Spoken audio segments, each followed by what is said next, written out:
Hey, so everybody, this is about R. Kelly's female friend who paid $100,000 to bail him out of jail, avoids questioning in singer's unpaid rent case. And as you can see here in the picture is R. Kelly, who was charged with 10 counts of sexual abuse for women that were underage. The mystery female friend who paid $100,000 to get R. Kelly out of jail over the recent sexual abuse charges will not have to answer questions under oath about her relationship with the singer, with a judge dismissing her from a legal battle. So yeah, she don't have to go to court to testify or anything like that, because she won't be questioned about anything.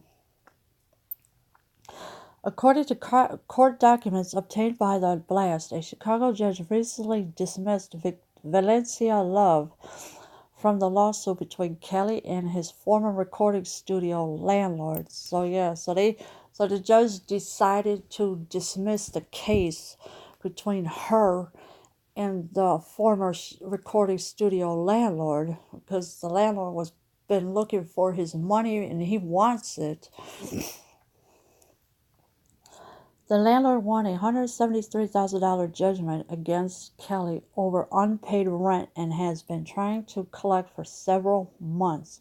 They fired off subpoenas to multiple banks where Kelly had accounts, Sony Music and ASCAP, for his royalties. They were able to seize $154,000 from his Bank of America accounts, plus $50,000 from Sony, which settled the debt. And so the landlord had won. He's going to get his money. Sony Music and ASCAP, they're going to get their money.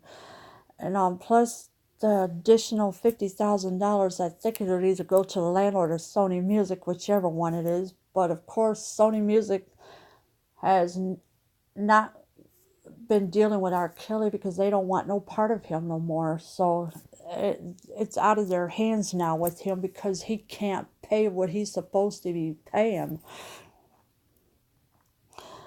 They also were informed by Wintrust Banks that Kelly was overdrawn and had negative $13 in his account. In newly filed docs in the case, it is revealed the landlord had also subpoenaed Love in an effort to ask her if she was holding money for Kelly or had any of his assets. So yeah, so he was overdrawn in his bank by $13 because he's broke. Because after he had to owe everybody, he still owes Drea Kelly $160,000, and who knows when she'll see that money, because to her he's a deadbeat father who don't take care of his kids.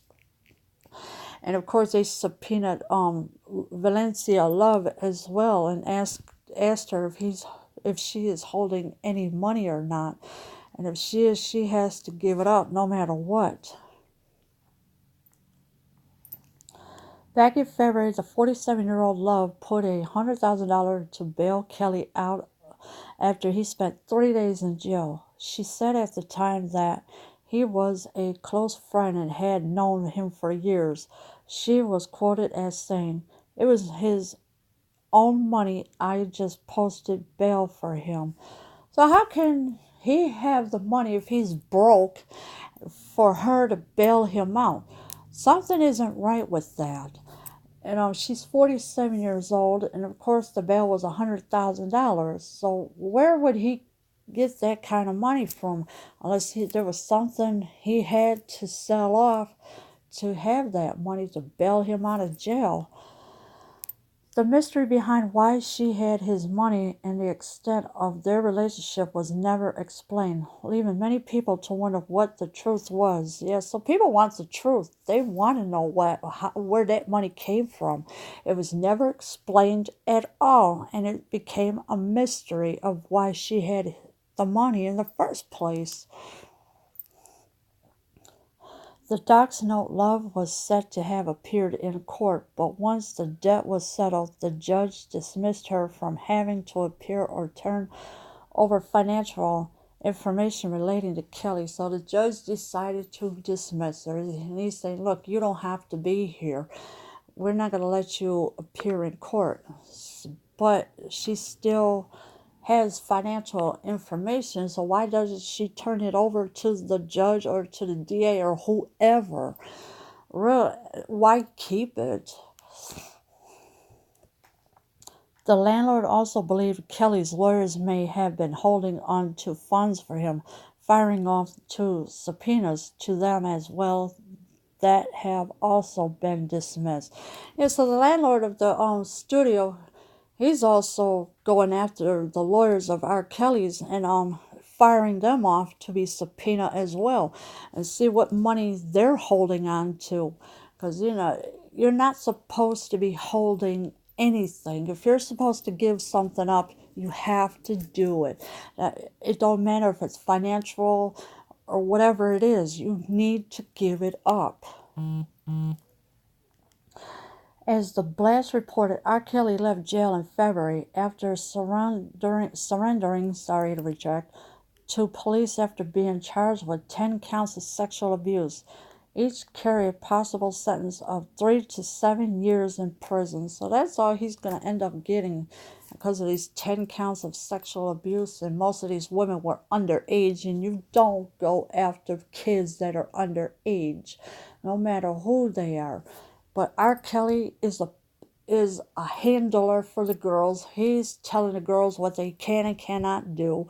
These women, they wanted to go home to their families, but instead he was holding them hostage so they couldn't go nowhere. And I guess he was paying them off too, not to tell anybody. But one did escape, I think, and she ran and told somebody, and this is what happened. Kelly's attorney entered a not guilty plea for the singer, and he is due back in court later this year. So R. Kelly is due back in court later this year, and of course I'm going to keep up with that court hearing to bring all the information that everybody's going to want. The Post, R. Kelly's female friend, who paid $100,000 to bail him out of jail, avoids questioning his singer's unpaid rent case, appeared first on the blast. So she appeared first on the blast, so now they know what's going on and everything else because of the $100,000 bail, and also that she don't need to be in court because the judge told her you don't need to be here in court to testify of anything. Leave your comments below. I am out.